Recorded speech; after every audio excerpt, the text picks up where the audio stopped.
আসসালামু আলাইকুম। আজকে পড়ে শোনাবো হুমায়ুন আহমেদ স্যারের লেখা একটা ছোট গল্প।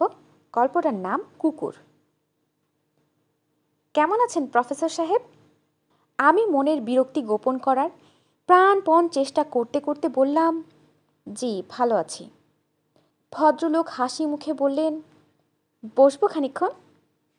বসুন, আমি অবশ্যই কিছুক্ষণের মধ্যেই বেরোবো। আমাকে কি চিনতে পারছেন? জি না। ওই যে মোড়ে সিগারেটের দোকানের সামনে আলাপ হলো, আপনি সিগারেট কিনছিলেন আর আমি পান। আমি ভদ্রলোককে চিনতে পারলাম না। মোড়ের পানের দোকানে সামান্য আলাপের পর সারা জীবন চিনে রাখব, আমার স্মৃতিশক্তি এত ভালো নয়। ভদ্রলোক হাসি মুখে বললেন, আমার নাম আলিমুজ্জামান, পোস্টাল সার্ভিসে ছিলাম। 3 বছর আগে রিটায়ার করেছি, 8 মে মঙ্গলবার। এখন ঘরেই থাকি, একটা বাগান করেছি। ভালো, খুবই ভালো। ভদ্রলোক সোফায় বসেছেন, কৌতূহলী চোখে চারদিক দেখছেন। বারবার আমার বইয়ের আলমারিটায় তার চোখ আটকে যাচ্ছে। আমি শঙ্কিত বোধ করছি। এখনই হয়তো বলবেন, আপনার তো অনেক বই, কয়েকটা নিয়ে যাই, পড়ে ফেরত দেব। আমি এখনো পর্যন্ত কাউকে দেখিনি যে বই পড়ে ফেরত দেয়। ইনিও দেবেন তা মনে হয় না। বই নেওয়ার ছুতোয় রোজ এসে বিরক্ত করবেন। আমি এমন কোনো মিশুক লোক না যে এই বুড়ো মানুষটির সঙ্গ পছন্দ করব। প্রফেসর সাহেব, আপনি কি ভূত প্রেতে এসব বিশ্বাস করেন? জি না, করি না। শুনে ভালো লাগলো। আজকাল শিক্ষিত লোক দেখি এসব বিশ্বাস করে, মনটা খারাপ হয়। মানুষ চাঁদে যাচ্ছে সেটা বিশ্বাস করছে, আবার ভূতও বিশ্বাস করছে। ফিজিক্সের এক প্রফেসরের হাতে দেখেছি 4টা পাথরের আংটি। আমি চুপ করে রইলাম। আমার কাছ থেকে উত্তর না পেলে ভদ্রলোকের আলাপের উৎসাহ হয়তো কমে যাবে।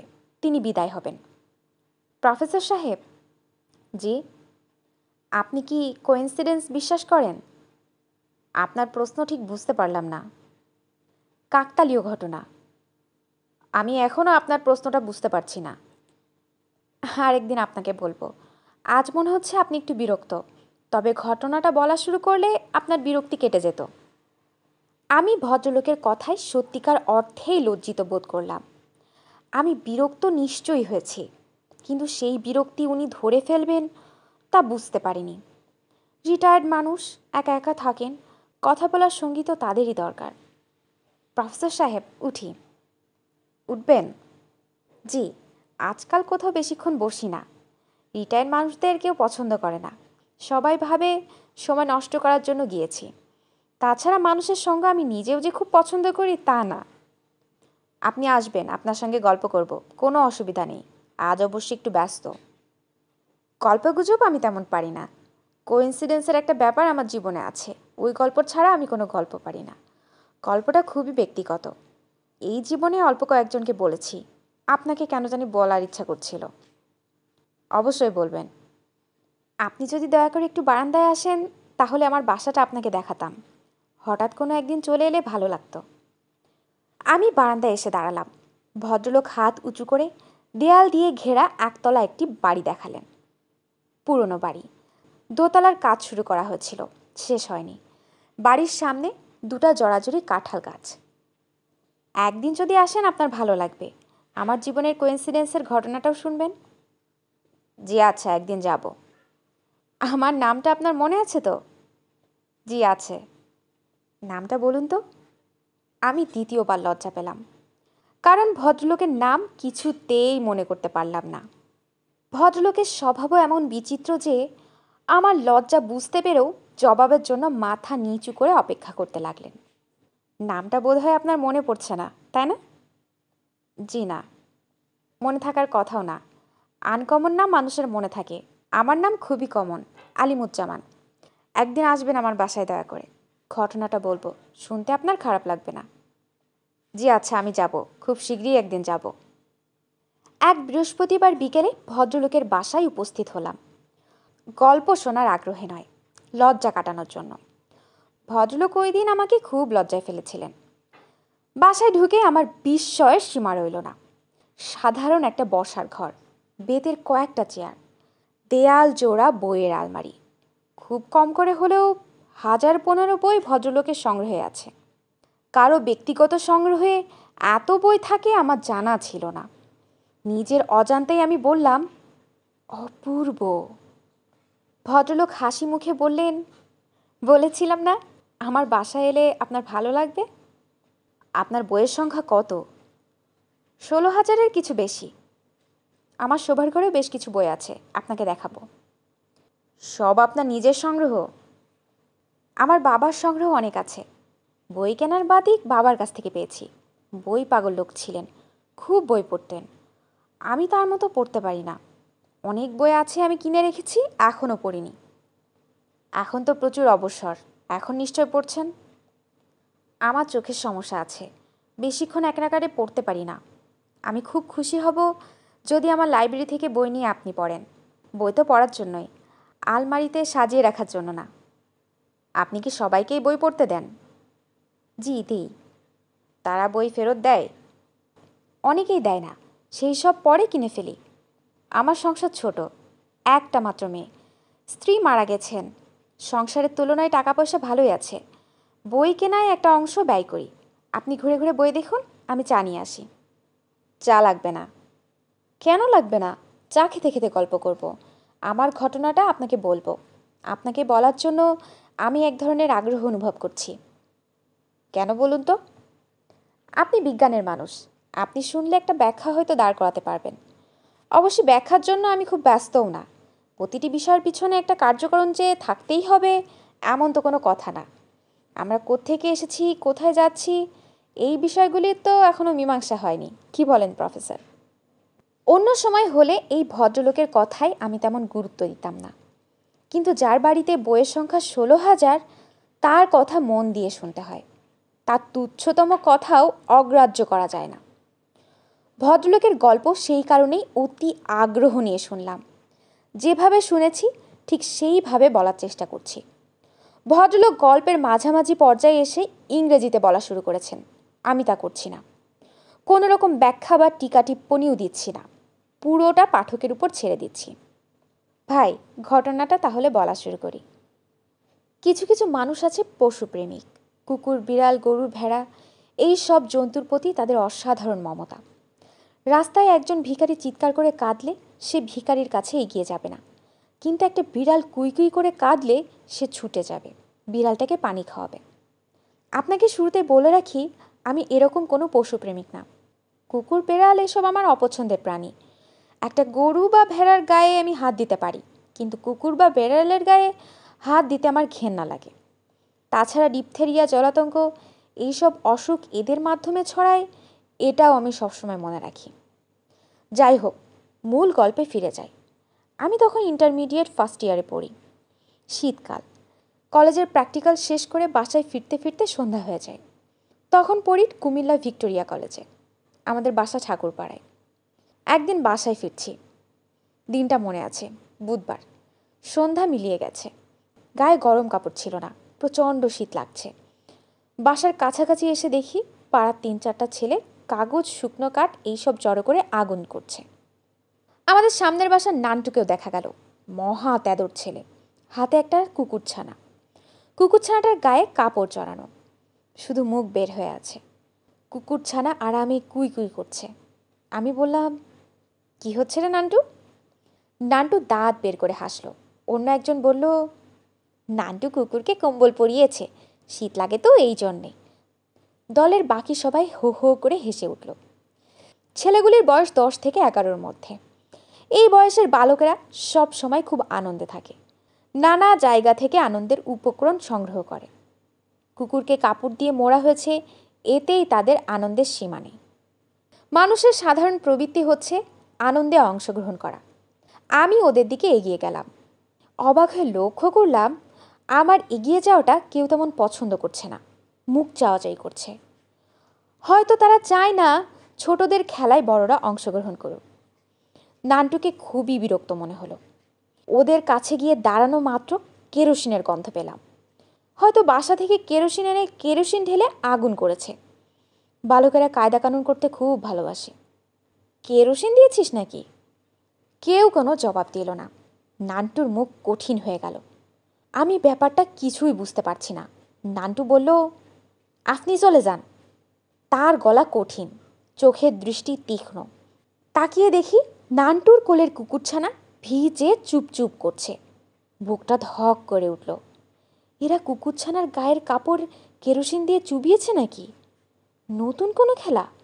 একে আগুনে ছেড়ে দেবে না তো? শিশুরা মাঝে মাঝে নিষ্ঠুর খেলায় মেতে ওঠে।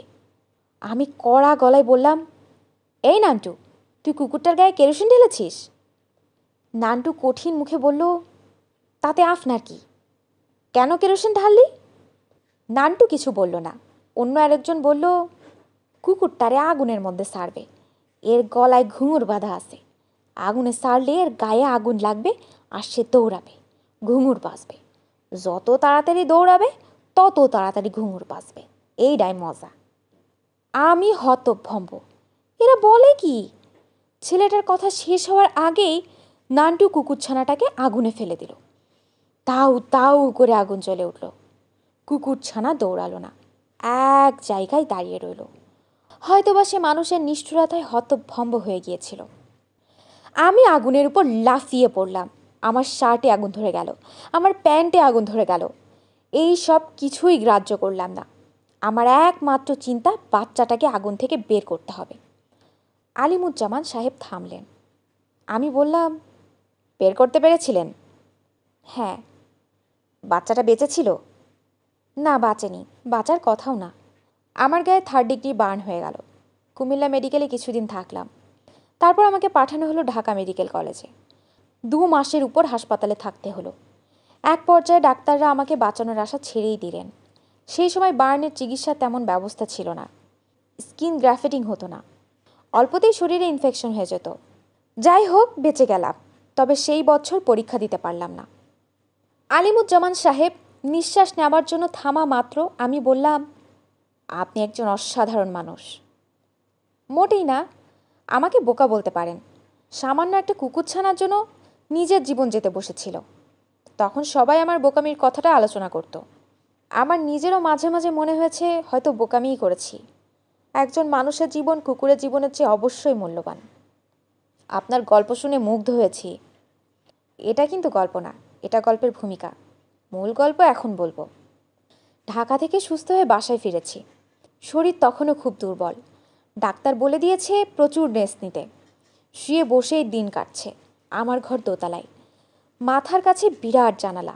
জানালা দিয়ে বাইরে তাকিয়ে শুয়ে থাকতে খুব খারাপ লাগে না। এক রাতের কথা, হঠাৎ ঘুম ভেঙে গেছে। জানালা দিয়ে বাইরে তাকালাম। ফকফকে জ্যোৎস্না। এই জ্যোৎস্নায় অদ্ভুত একটা দৃশ্য চোখে পড়ল। রাজ্যের কুকুর এসে জড়ো হয়েছে বাসার সামনে। কেউ কোনো সাড়া শব্দ করছে না বা ছোটাছুটি করছে না। সব কটা মূর্তির মতো বসে আছে। আমার গায়ে কাঁটা দিয়ে উঠল। ব্যাপারটা কি? একসঙ্গে এতগুলো কুকুর আমি এর আগে কখনো দেখিনি। এদের এই জাতীয় আচরণের কথা শুনিও নি। আমাকে দেখে এরা সবাই মুখ ফিরিয়ে আমার দিকে তাকালো। অবাক হয়ে তাকিয়ে আছি। দেখি হঠাৎ তাদের মধ্যে এক ধরনের চাঞ্চল্য দেখা গেল। এরা একে একে চলে গেল, যেন ওদের কোনো গোপন অনুষ্ঠান ছিল। অনুষ্ঠান শেষ হয়েছে, এখন চলে যাচ্ছে। এই ব্যাপারটা মাঝে মাঝে ঘটতে লাগলো। নির্দিষ্ট কোনো সময় না, মাসে একবার কিংবা 2 মাসে একবার এরকম হয়। এরকম একটা ঘটনা চাপা থাকার কথা নয়, সবাই জেনে গেল। অনেকেই দুপুর রাতে কুকুরের দল দেখতে আসতো।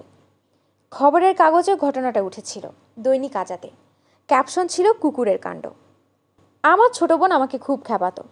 সে বলতো, কুকুরের জন্য তুমি জীবন দিতে যাচ্ছিলে, কাজেই তারা তোমাকে তাদের রাজা বানিয়েছে। তুমি হচ্ছ কুকুর রাজা। আমার বাবা পরের বছর বদলি হয়ে পাবনা চলে গেলেন। আমিও বাবার সাথে গেলাম। সেখানেও একই কাণ্ড।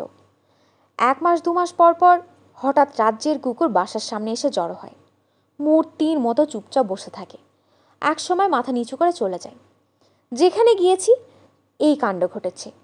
যেন কোনো এক অদ্ভুত উপায়ে কুকুররা আমার খবর পৌঁছে দিয়েছে। শুধু তাই না, আমার মনে হয় কুকুররা আমাকে পাহারা দেয়। আমি যখন রাস্তায় হাঁটি, 1-2টা কুকুর আমার সামনে সব সময় থাকে। আজ আমার বয়স 67, আজও এই ব্যাপার ঘটছে। আমি আশ্চর্য হয়ে বললাম, বলেন কি? যা বলছি তার মধ্যে এক বর্ণ মিথ্যা নেই। তবে কুকুরের সভা আগের মতো ঘন ঘন হয় না। 6 মাসে 1 বছরে একবার হয়, তবে হয়।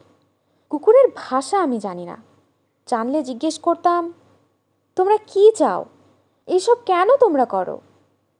ব্যাপারটা কি আপনার পছন্দ হয় না? না, পছন্দ হয় না। একদিন দুদিনের ব্যাপার হলে হয়তো পছন্দ হতো, একদিন দুদিনের ব্যাপার তো নয়, দিনের পর দিন ঘুরছে। ভবিষ্যতে আবার হবে বলে কি আপনার ধারণা? হ্যাঁ, হবে, আজ রাতেও হতে পারে। আপনি কি দেখতে চান? বলতে বলতে আলিমুজ্জামান সাহেবের চোখ মুখ বিকৃত হয়ে গেল, যেন তিনি প্রচণ্ড রাগ করেছেন, যেন এই মুহূর্তে চেঁচিয়ে উঠবেন। আমি বললাম, আপনি মনে হয় পুরো ব্যাপারটাই খুব আপসেট। এতে আপসেট হওয়ার কিছু নেই। পশুরা কৃতজ্ঞতা প্রকাশ করছে, এতে রাগ হওয়ার কি আছে? কৃতজ্ঞতা প্রকাশের অধিকার নিশ্চয়ই পশুদেরও আছে। এটা কৃতজ্ঞতা প্রকাশের কোনো ব্যাপার নয়, এটা একটা ভৌতিক ব্যাপার, সুপার ন্যাচারাল ব্যাপার। এর মধ্যে সুপার ন্যাচারালের অংশ কোনটি? পুরো ব্যাপারটাই সুপার ন্যাচারাল। এই অংশটি আপনাকে বলিনি বলে আপনি বুঝতে পারছেন না। বলুন শুনি। যে কুকুরছানাটিকে আমি বাঁচিয়েছিলাম, সেই কুকুরছানাটি দলটার মধ্যে সবসময় থাকে। পুড়ে কয়লা হয়ে যাওয়া একটা কুকুর, গলায় ঘুঙরু বাঁধা। কুকুরছানাটার মাথা দুলায় আর ঘুঙরুর শব্দ হয়। আপনি ছাড়া অন্যরাও কি এই কুকুরছানাটা দেখে? না, আর কেউ দেখতে পায় না, শুধু আমিই দেখতে পাই। দেখুন ভাই, আমি বিজ্ঞানের ছাত্র না, আমার বিষয় ইতিহাস। তবে অবৈজ্ঞানিক কোনো কিছুই আমি আমার জীবনে গ্রহণ করিনি। ভূত প্রেত ঝাড়ফুঁক পীর ফকির কিছুই না। অথচ সেই আমাকেই কিনা সারা জীবন একটি অতিপ্রাকৃত বিষয় হজম করে যেতে হচ্ছে। আমি বললাম, আবার কখনো এমন কিছু হলে আপনি দয়া করে আমাকে খবর দেবেন। তিনি জবাব দিলেন না। আমি বিদায় নিয়ে চলে এলাম। তার 5 মাস পর রাত 2টোয় টেলিফোন বেজে উঠল। আলিমুজ্জামান সাহেব টেলিফোন করেছেন। তিনি কাঁপা কাঁপা গলায় বললেন, ওরা এসেছে, আপনি কি আসবেন? শ্রাবণ মাসের রাত, বাইরে ঝুম বৃষ্টি হচ্ছে। বাড়ির বাইরে পা দিলেই 1 হাঁটু পানি। এমন দুর্যোগের রাতে কোথাও যাওয়ার কোনো প্রশ্নই ওঠে না। আমি টেলিফোন নামিয়ে বিছানায় চাদরের নিচে ঢুকে পড়লাম। কুকুর গল্পটা এখানেই শেষ। এরপরে নতুন কোনো গল্প নিয়ে খুব শীঘ্রই আসবো আমাদের ইউটিউব চ্যানেলে।